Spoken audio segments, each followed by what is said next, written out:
बदमाश होला रे। जितना बदमाश होला इहे क्लास होला, यही जैसे पास होला रे।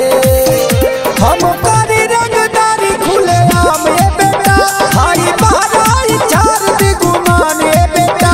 हम करी रंगदारी खुले आम ये बेटा, हाई सब झार दिगुमान ये बेटा।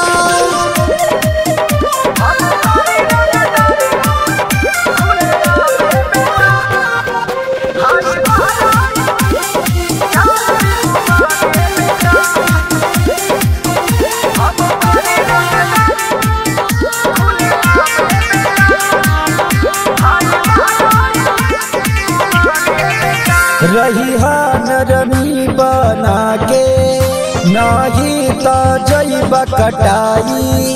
पुलिस दरोगा चाहे विधायक केहू ना तो के बचाई। यहाँ के बच्चा बच्चा रोब जमावेला, उमरिया नाने में जिला हिलावेला। नाने उमरिया में जिला हिलावेला। जितना बदमाश होला इहे क्लास होला, यही जैसे पास होला रे। जितना बदमाश होला इहे क्लास होला, यही जैसे पास होला रे। हम करी रंगदारी खुले आम ये बेटा, हाई बहराई चार दिगुमान ये बेटा। हम करी रंगदारी खुले आम ये बेटा, हाई सब झार दिगुमान ये बेटा।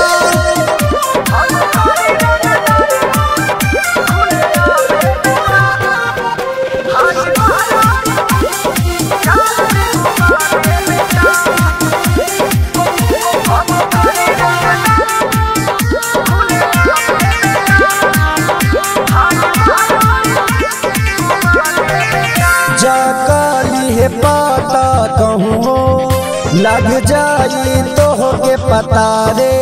हमारा जिला से सारा जिला अरे कितना डरता रे। केहू का बोल सकेला के मैं बहस्ती रे, सबसे दबंग जिला श्रावस्ती रे। टीएन लहरी के नमवा से सगर थाना पुलिस हिलता रे। जितना बदमाश होला ये क्लास होला, यही जैसे पास होला रे। जितना बदमाश होला ये क्लास